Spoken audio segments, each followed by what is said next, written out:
Bapak-bapak, ibu-ibu, pemuda, pemudi, sebangsa, setanah air, sebahasa dari Sabang sampai Merauke.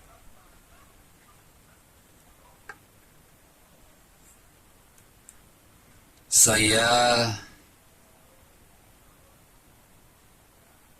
sangat menaruh rasa prihatin atas kejadian tindakan zalim dari terkhusus sebahagian kecil umat muslim yang terhasut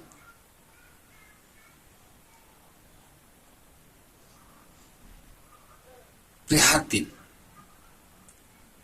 akan tindakan, perilaku, ceramah-ceramah, fatwa-fatwa dari para ustadz kondang seperti A'agim, Ustadz Mansur, Ustadz Arifin, Habib Rizik, Ustadz MUI.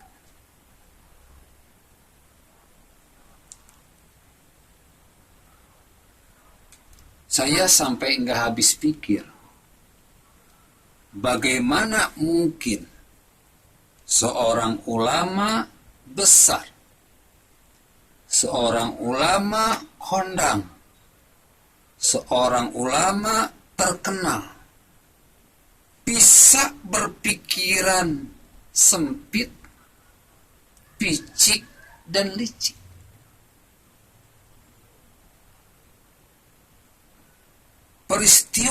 Peristiwa kejadian sebelum pra-pilkada, sebelum demo 411, 212, 212 lagi, 313 dan lain sebagainya.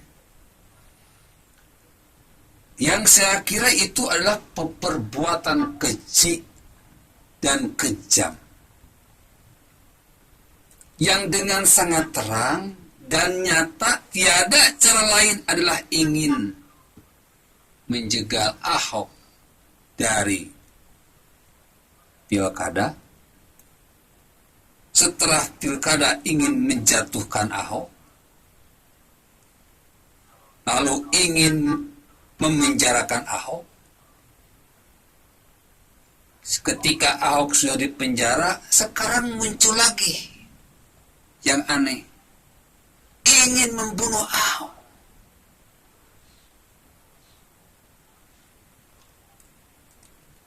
Kalau lawan politik benci Ahok masih mungkin, karena memang Ahok mengkebiri habis lahan-lahan korupsi, dan Ahok tidak ada kompromi untuk hal-hal yang berbau merugikan rakyat. Tapi kalau ulama sekelas A'agim, Ustadz Mansur, Ustadz Arifin, Habib Rizik dan sebagainya, apa kepentingannya? Lawan politik bukan. Hanya karena Ahok menistakan agama, disangkakan menistakan agama karena berkata,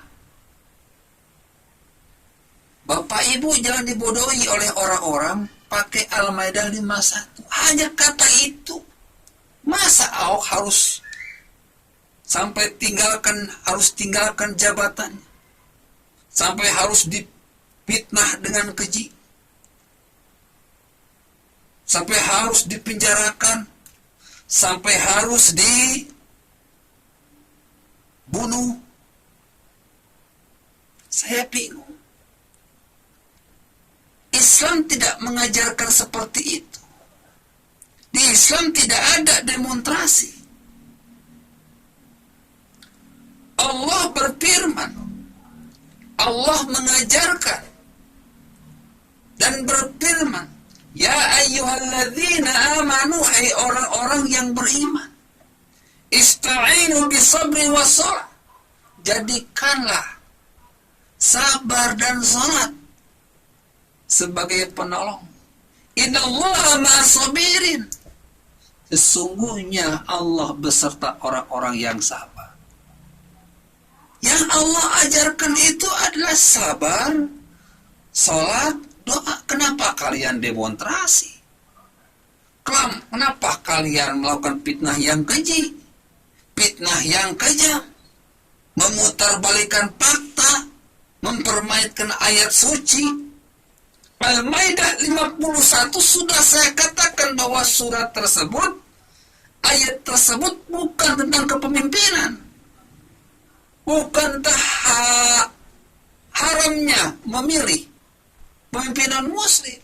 Itu ayat berkaitan tentang teguran dari Allah Subhanahu wa Ta'ala karena keimanan muslim saat itu sedang drop karena kalah perang, dan banyak yang murtad masuk golongan Yahudi dan masuk agama Nasrani karena takut kalah, sehingga mereka mengambil perlindungan kepada selain Allah. Dan Ahok benar sekali bahwa jangan mau dibodohi oleh orang-orang. Pakai Al-Maidah 51, memang Al-Maidah 51 ini bukan tentang kepemimpinan, bukan tentang haram memilih pimpinan muslim. Ini ayat tentang kemurtadan sekelompok muslim. Dan banyak juga oknum-oknum ulama yang hasut umat pakai Al-Maidah 51 ini. Banyak juga para politikus, para netizen yang lempar hadis, lempar dalil ke sana ke sini tanpa adanya rasa tanggung jawab dan keilmuan yang mapan. Ini terbukti bahwa umat memang sudah dibodohi dengan Al-Maidah 51 untuk kepentingan politik menjatuhkan Ahok.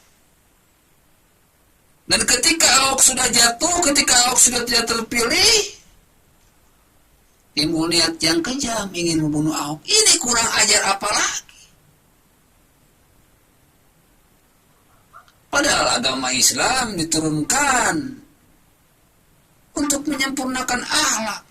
Tapi kenapa mereka yang mengatasnamakan ulama, mereka yang mengatasnamakan muslim, oknum ulama, oknum muslim,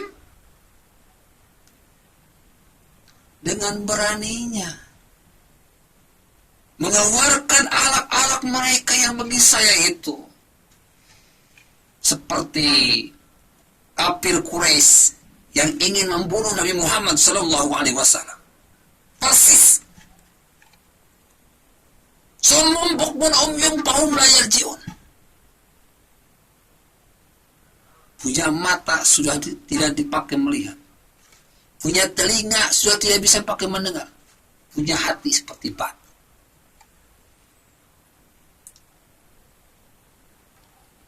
Kejadian terbaru adalah adanya anak SMA yang dibully, yang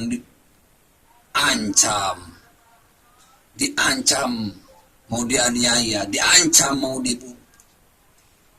Ada lagi laporan ke saya, ibu-ibu pun seperti itu. Berbeda pendapat, berbeda pandangan, mau diancam mau dianiaya, diancam mau dibunuh. Begitu pula dengan saya. Ribuan orang membuli saya. Ribuan orang mau bunuh saya, silakan. Tapi ingat, saya tunggu di pengadilan akhirat. Karena pengadilan dunia itu hanya fata morgana. Tapi suatu saat pengadilan di akhirat, Anda dengan saya bertarung di hadapan Allah Subhanahu wa Ta'ala.